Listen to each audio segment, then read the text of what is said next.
Hello everybody, welcome back to the Nibiru channel. It is Christmas Day, December 25th, 2016. I have some information that I want to pass along to all of you, and it's in the form of 3 videos that have just come out. Wayne Steiger just came out with a fantastic video on what's possibly happening out in our solar system. Also, this stunning information from the Higher Truth channel and BP Earthwatch. Now, I'm going to give you links to all 3 of these videos because I think that you need to definitely watch them.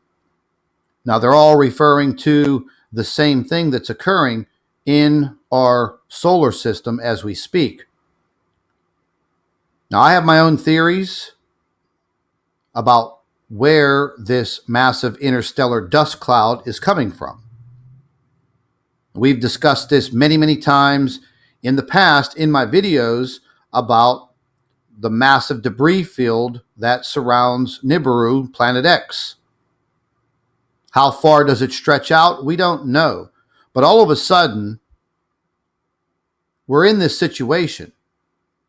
And I mentioned this back in September, October, November, and I keep on telling everyone that this is the possibility that we are literally moving into the beginning fringes of the outreach of Planet X. The materials that are rotating around this planet, what it is spewing out, well, let's just face it. Every human being on the face of this earth, if you're older than 40, then you tell me, have you ever in your lifetime seen anything like what is happening? Have you seen anything like this in your lifetime? I haven't. So we're all searching for answers, and there's a lot of people, Wayne Steiger, Steve Olson, myself, many others that are looking for these answers. And I think eventually, between all of us, we're going to find bits and pieces. Now, this is the video from the Higher Truth channel. And he's going to start talking about this helium, this interstellar helium in and around our solar system. Wayne touches on it.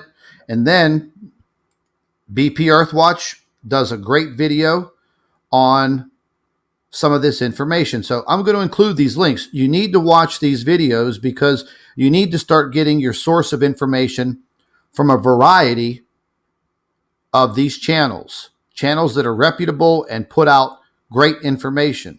This is scientific information. Now, moving into what's happening earthquake-wise and this coronal hole.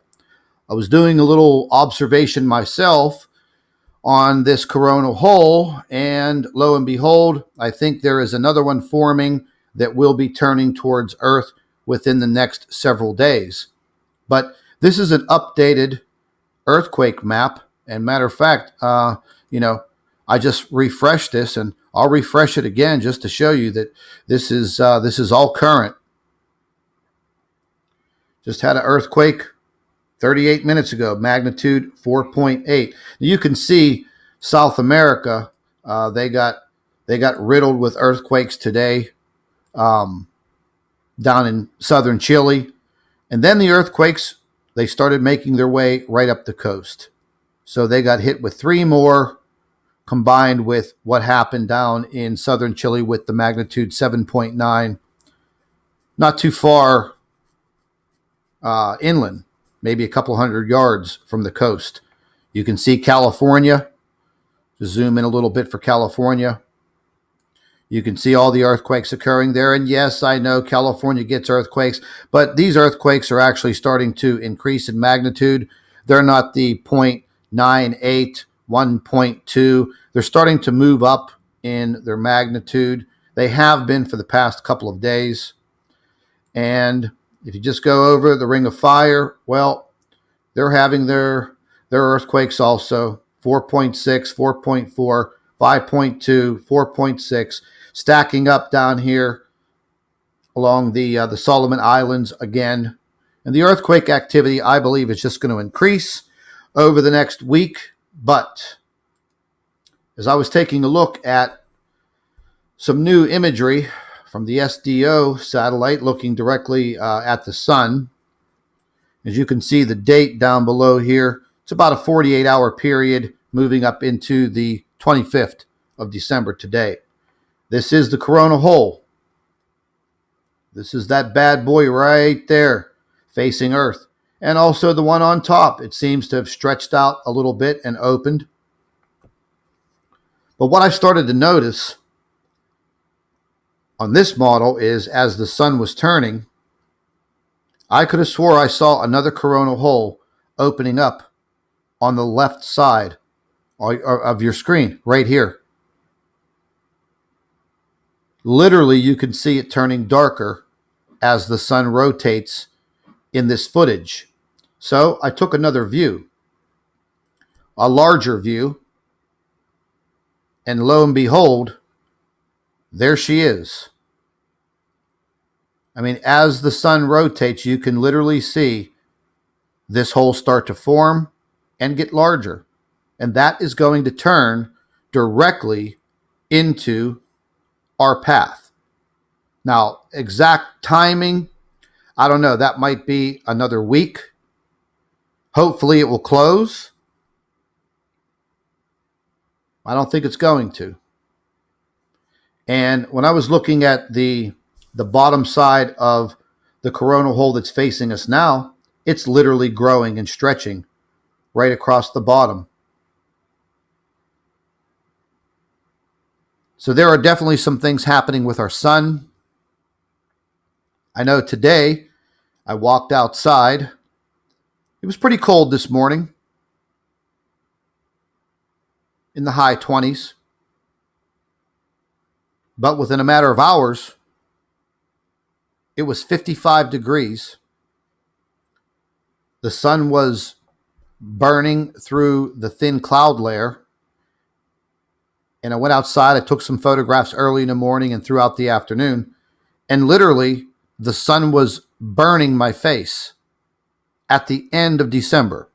Literally burning my face, burning my skin.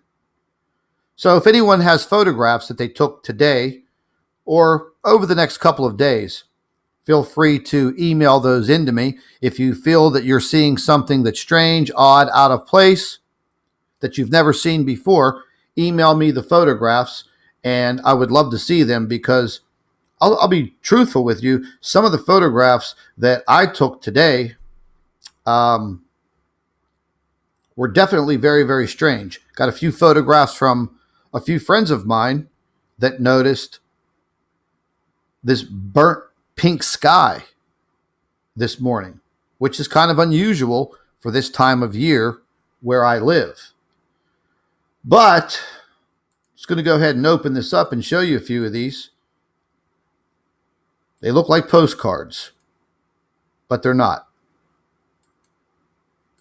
And this was in the morning. Very, very strange, very unusual to have these bright pink skies early in the morning. Now, I went outside and decided to take a few photographs, and I had some overcast, very, very thick cloud cover.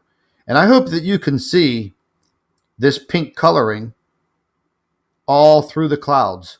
There was no sun there. None at all.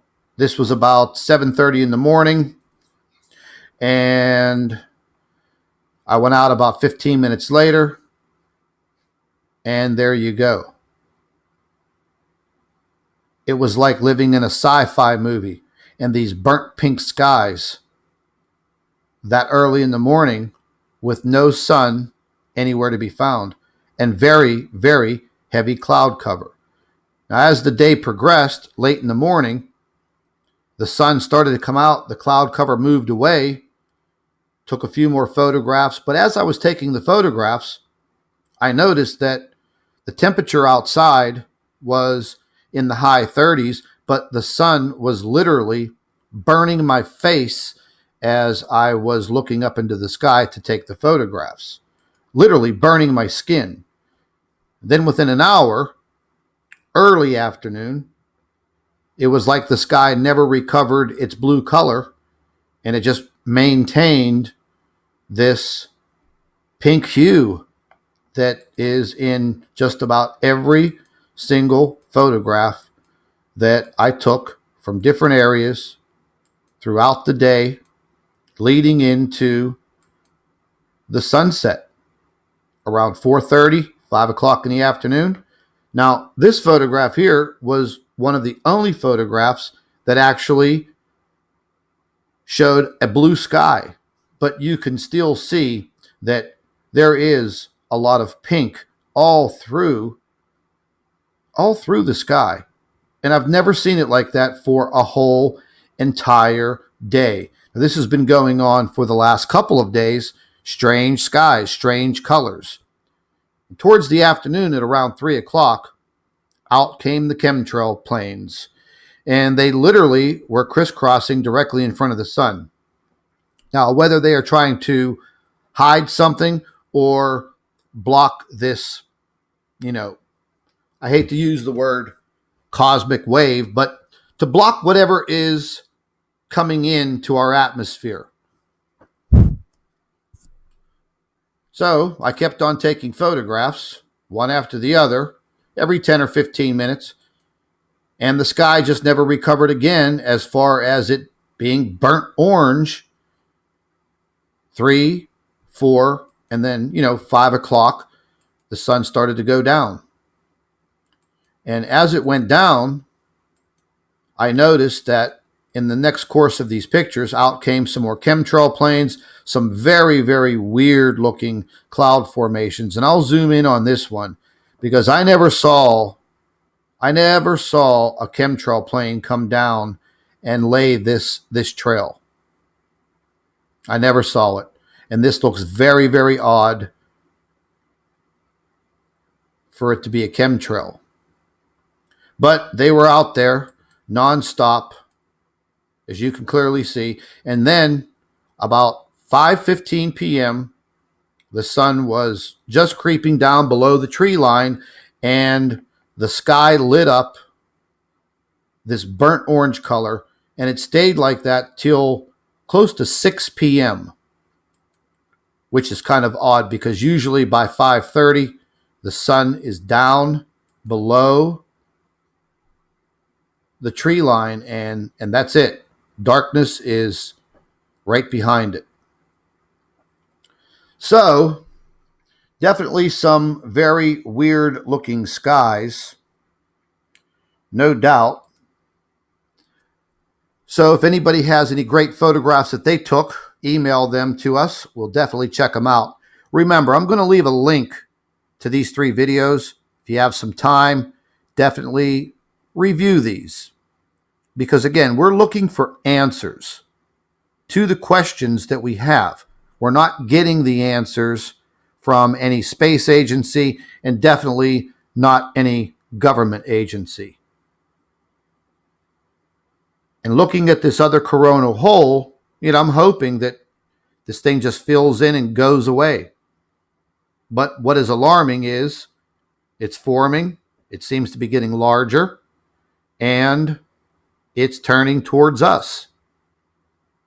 Now, I do believe we're going the opposite way, but eventually, it may cross our path. We may cross its path. Hopefully we can stay out ahead of it. We'll see. We will definitely see. And with that said, I'd like to thank all of our Nibiru watchers. You guys do a fantastic job. Would also like to thank you for your loyal subscribership. You can continue to email your photographs and your video to NibiruPlanetX2016@gmail.com. And don't forget to share our videos with your friends and family members on Facebook. And subscribe to the Nibiru channel for all of our current updates. And like I always say, keep an eye in the sky.